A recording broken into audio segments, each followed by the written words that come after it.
देता हूँ। समाज महोदय, सबसे पहले तो मैं आपको धन्यवाद दूंगा कि रेल मंत्रालय के अनुदान मांगों पर जो चर्चा हो रही है, इसमें आपने मुझे बोलने का अवसर दिया।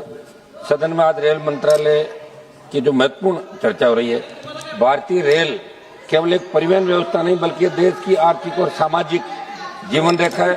रोज लगभग करोड़ों यात्री और लाखों टन माल इस व्यवस्था के माध्यम से अपने गंतव्य तक पहुंचते हैं। लेकिन जब हम इस मंत्रालय के बजट अनुदान मांगों पर चर्चा करते हैं तो ये केवल एक मंत्रालय की चर्चा नहीं बल्कि देश के विकास की दिशा तय करने वाली बहस होती है। और इस बहस में किसी भी माननीय सदस्य ने कोई बात रखी तो मंत्री जी आप उसका जवाब दें। आपके रेलवे बोर्ड के जो चेयरमैन है वो सांसदों का जवाब, इसका आप सुनिश्चित करें कि अंदर जो हाउस में हम बोलते हैं, कट मोशन लगाते हैं, तो प्रॉपर हमारे पास इसका जवाब मिले। सरकार हर साल बड़े बड़े दावे करती है, bullet train, Vande Bharat train, आधुनिक रेलवे। लेकिन मेरा सवाल ये कि क्या आम यात्री की स्थिति वास्तव में सुधरी है?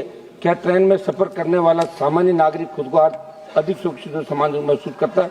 यात्रियों की सुविधाएं और रियायतों से मुंह मोड़कर केवल हाई स्पीड कॉरिडोर पर फोकस करने से देश के गरीब और मध्यम वर्ग में सरकार के प्रति गहरी नाराजगी, आप इसको दूर करें और गरीब को राहत दें। सर, रेल सुरक्षा जो सबसे महत्वपूर्ण मुद्दा है, ये किसी का हाथ में नहीं। रेल दुर्घटनाएं पहले भी होती है सरकारों के समय। यहाँ गंभीर रेल दुर्घटनाएं 2014-15 से लेकर 24-25 तक 709 रेल दुर्घटनाओं में 766 लोगों की मौत हुई और 2100 से अधिक लोग घायल हुए। ओडिशा के बालासोर रेल हादसे में 250 से अधिक लोगों की मौत होना सहित अन्य तमाम दुर्घटनाओं ने देश को झकझोर करके रख दिया। इस वर्ष नई दिल्ली रेलवे स्टेशन में 2025 में भगदड़ से 1 दर्जन से अधिक लोगों की मौत हुई, जिनमें छोटे बच्चे भी थे। आखिर इतनी बड़ी रेल व्यवस्था में सुरक्षा को सर्वोच्च प्राथमिकता क्यों नहीं दी जा रही है? इसमें कौन दोषी थे? क्या कार्रवाई हुई? छोटे मछलियों को मारने से बड़े मगरमच्छ, किन की वजह से हादसा हुआ, किन की वजह से लोगों को जान देनी पड़ी, उन पर रेल मंत्री जी कार्रवाई होनी चाहिए, ये मेरा आग्रह रहेगा। एक तरफ सुरक्षा से जुड़ा दूसरा पहलू यह है कि स्टेशनों और ट्रेनों में सुरक्षा एक बहुत बड़ा सवाल खड़ा हो गया। ट्रेनों में सांसद मंत्री भी सफर करते हैं और आम आदमी भी यात्रा करता है। सबकी सुरक्षा करना रेलवे का फर्ज है। देश के कई स्थानों पर बड़ी दमंगई लोगों की चलती है और रेलवे के अंदर का ऐसे में आरपीएफ की नफरी बढ़ाकर इस लोगों के खिलाफ कार्रवाई करनी चाहिए जो रिजर्वेशन कोचों में चढ़ जाते हैं। और आपने कमी जरूर करी, इसमें कोई दो राय नहीं, पहले के बजाय आप प्रयास कर रहे हो। जबरदस्ती चढ़ जाते हैं और तंग करते हैं। जहाँ टीटी और जवान मूक दर्शक बने देखते रहे, इसमें मेरा आग्रह रहेगा कि हथियारबंद लोगों को भी आप इसके अंदर बढ़ाए।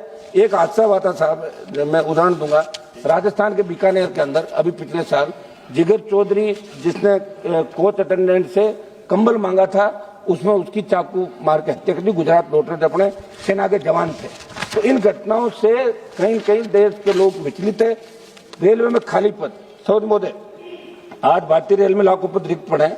मंत्री जी ने, आपने फरवरी में लोकसभा के अंदर बताया था 1,43,086 नॉन गेस्टेड पदों पर आप लोग भर्ती कर रहे हैं 24-25 के अंदर। आप जवाब दे तो बताइए वर्तमान में उनकी क्या स्थिति है? इसी प्रकार जनवरी से दिसंबर 24 के दौरान सहायक लोको पायलट, आरपीएफ अन्य कई पदों की 92,116 पदों पर रिक्तियों के लिए अधिसूचना निकाली, उनकी क्या स्थिति है? मंत्री महोदय, आप जवाब दें तो ये जरूर बताएं कि रेलवे कौन कौन सी श्रेणी के कितने पद कितने समय तक आप अपने क्षेत्र की मांग कर लीजिए। एक मिनट सर, कल भी हम इसीलिए आज बैठे, ऐसे मत करो सर, कम से कम आप बैठो, बीच में टोको में डिस्टर्ब हो जाते हैं हम लोग। या तो आप कहते कोई नहीं चले जाएंगे, आपको संक्षिप्त सुनिए साहब, ऐसे मत प्लीज।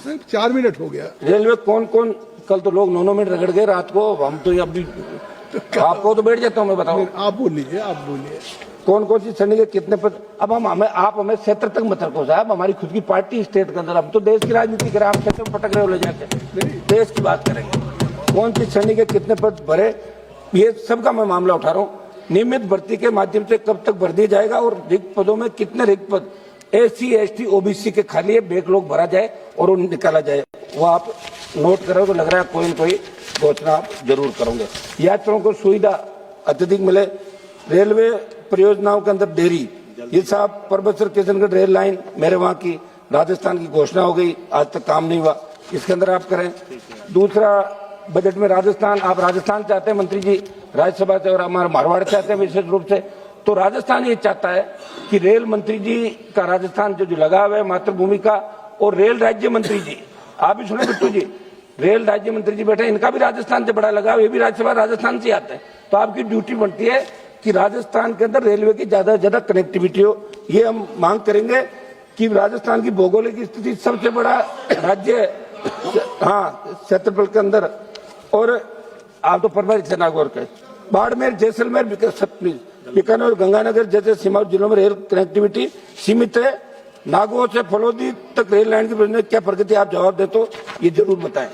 बुजुर्गों के अंदर की सीनियर सिटीजन, उनका सम्मान किया जाए, उनको क्या हम कर सकते हैं, टिकटों में वरिष्ठ नागरिकों को और महिलाओं को रियायत दी जाए। मंत्री जी, ये एक मिनट सर, मैं मंत्री जी से मिला था, मंत्री जी ने मेरे डेलीगेशन को टाइम दिया। एक मामला था 8 अगस्त 2025 को नागौर जिले के किसान प्रतिनिधियों के साथ रेल भवन में मुलाकात की। मेड़ता पुष्कर रास मेड़ता रेलवे लाइन, जहां अभी रेट है 25 लाख रुपए और रेलवे और सरकार बहुत कम पैसा दे रही। मेरा आग्रह है कि वहां किसानों को ज्यादा पैसा आप दिलाएं। केंद्र से बात, एक मिनट सब एक मिनट, कुलियों की स्थिति, कुली जो सब कुली फिल्म भी आई थी, आप देखी थी, कुलियों की क्या स्थिति, लाइसेंस लगे वो कर रहे हैं। 20 से 30 हजार कुली होंगे पूरे देश के अंदर। मेरा आग्रह है, कुलियों को स्थायी वेतन, सामाजिक सुरक्षा पेंशन जैसी सुविधाएं देते हुए फिक्स वेतन आप करें। रेलवे के अंदर अंडरपास जो देश के अंदर बने हुए अंडरपास, एक मिनट सर समाप्त तो कर दें, आप बैठे हैं सर, कम से कम तो उम्मीद करें 2 मिनट ज्यादा दें प्लीज सर। कल 7-7 मिनट 8-8 मिनट बोले लोग, 1 मिनट सर। अंडरपास जितने भी देश के अंदर बने वहां पानी भर जाता है, और दूसरा अंडरपास के अंदर बिजली की समुचित व्यवस्था नहीं होती, दुर्घटनाएं हो जाती है। फ्लाईओवर जहां जब राजकुमार समाप्त करने दें, मेरे एरिया की बात करें सर। आपकी बात आ गई तो क्षेत्र की बात भी आ गई, कंक्लूड करो। तो क्या पढ़ो सर, ऐसे आप आधा तो आप बोल के बताओ, ये क्या बात है, आप बार बार ये बात हम कर रहे आपके हैं। नहीं, आपको 3 मिनट का समय था, 7 मिनट हो गया। ये 3 मिनट किसने दिया सर? कल 8-8 मिनट बोले लोग। सबको आज 3 मिनट मैंने कहा, चेयर से दे रहा हूँ, और कौन देगा? चेयर से चाहे लेकिन ये तो ऐसे बड़ी अन्याय मत करो सर। माननीय सदस्य, अब आप ये मेरा 3 मिनट आपने ले लिया। सात इलाके की बात कर दूं मैं? इलाके की बात आप कर चुके, इलाके की बात 1 मिनट दो समय, अपनी आखिरी लाइन की 1 मिनट आखिरी बात करिए। इलाका आखिरी बात। रेल मंत्री जी, मेरे वहाँ विश्व प्रसिद्ध नागौर, एक राजकुमार जी, अरे हम दोनों एक साथ ये लंका लगाने पे सर, नागौर के अंदर विश्व प्रसिद्ध बेल जो नागौर का है, वहाँ मेला भरता। मंत्री जी जब मिले थे, मेले के अंदर ट्रेन चालू की जाए ताकि ट्रकों के माध्यम जो व्यापारी ले जाते हैं उनको रोकते हैं। ये मेरा आग्रह है, और नागौर को और ज्यादा सुविधाएं। सर, ये बेल एक बेल के लिए रेलगाड़ी चला दी जाए इनकी।